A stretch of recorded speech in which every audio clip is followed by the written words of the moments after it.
Hi, my name is Sahiti and welcome to First Academy. Well, in today's class, we're going to look at reading, but before I do that, I would like to talk a little about what we do. Well, we've been in the industry for the last 22 years and we specialize in sending students abroad to study. We find their dream universities and we help them realize their dreams by creating their portfolio, by training them for IELTS, GRE, TOEFL, PTE, OET, or whichever exam that takes them to their dream university.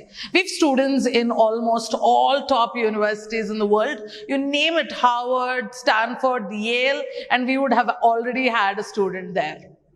So today's class, let's start with reading. So what happens in the reading exam is that you are given a long reading passage. It's really long, okay?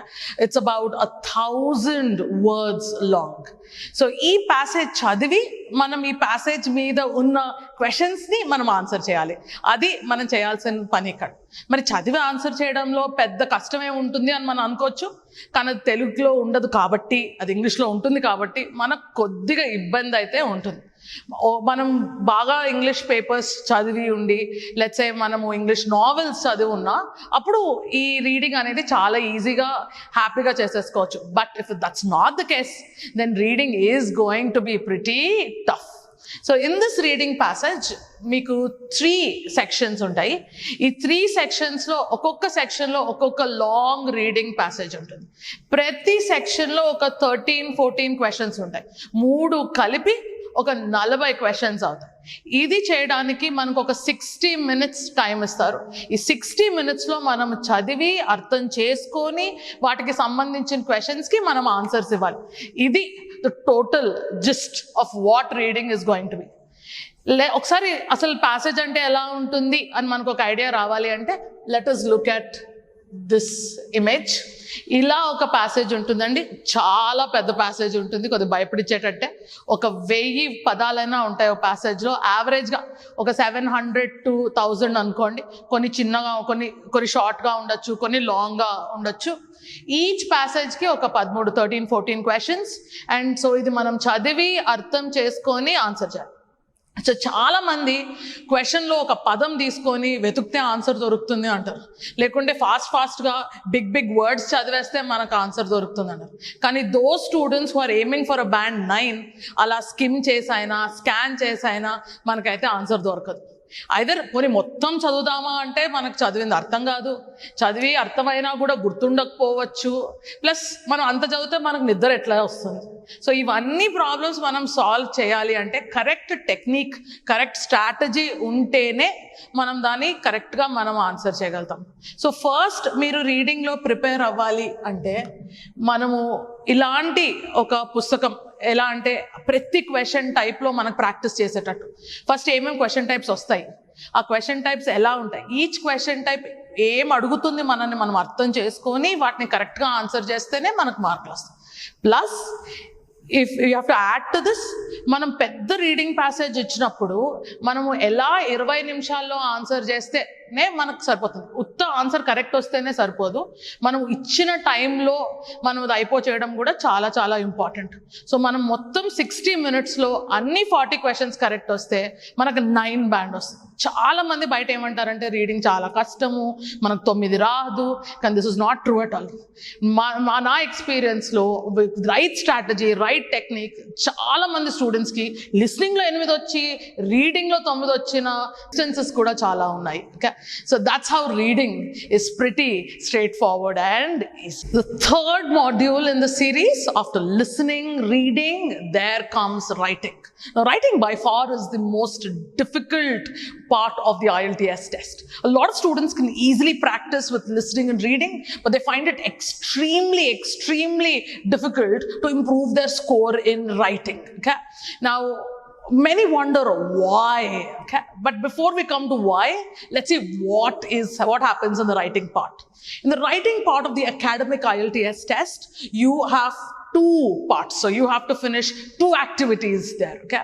And you have given 60 minutes for these 2 activities. So the total writing part of the exam is for 60 minutes and you have to finish 2 writing tasks. The most or rather the most difficult one, the first one is writing task 1, where you're given a graph like this. Okay, if you look at this graph, it's a bar graph and it has a lot of data.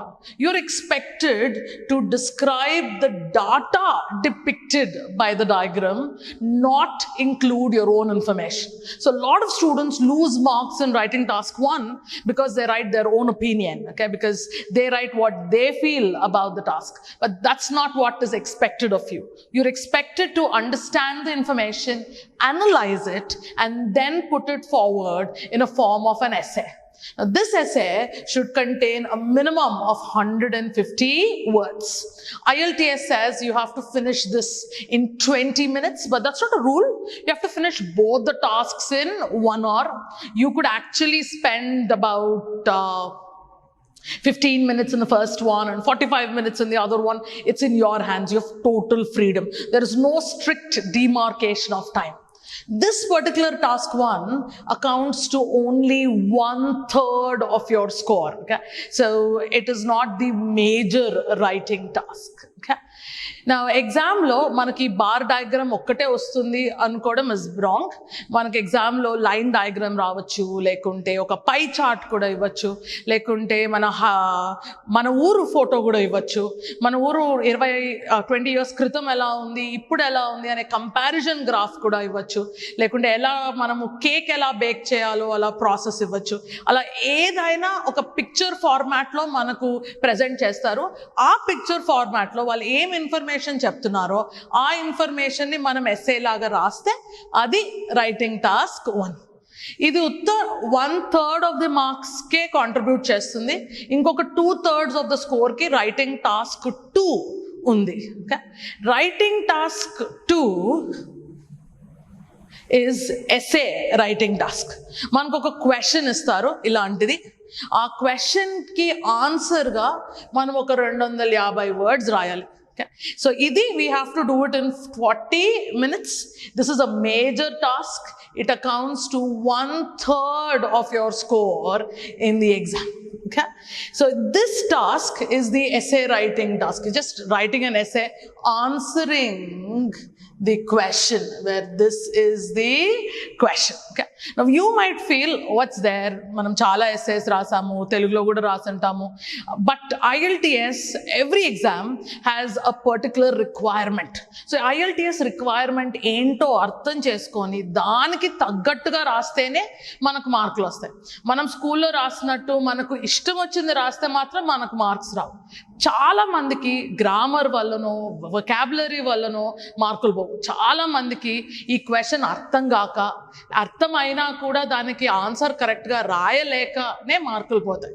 So మనకు essay writing question అర్థం చేసుకోవడం plus దాన్ని ఎలా మనం ఫ్లోలో రాసాము, ఎలాంటి words వాడాము, ఎలాంటి సెంటెన్స్ స్ట్రక్చర్ వాడాము, ఇవన్నీ కలిపి మనకు IELTSలో మార్కులు వస్తాయి.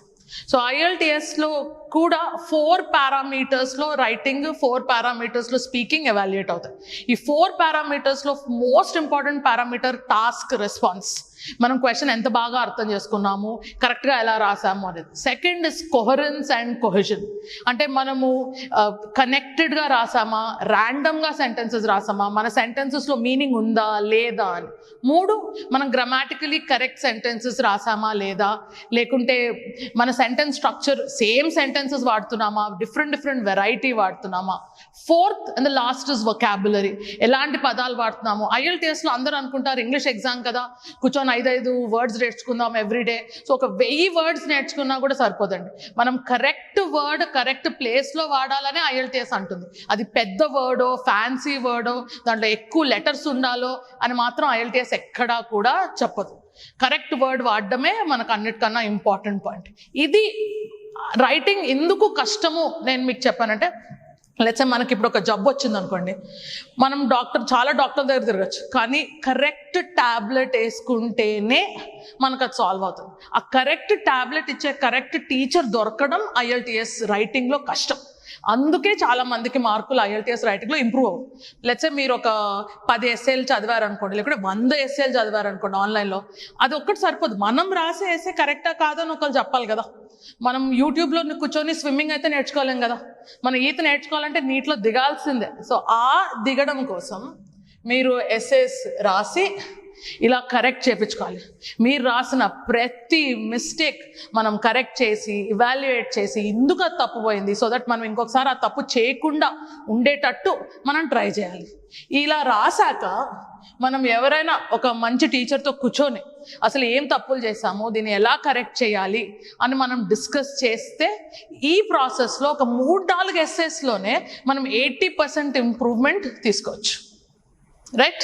So all the best. Keep reading, keep writing, and make sure you get it corrected.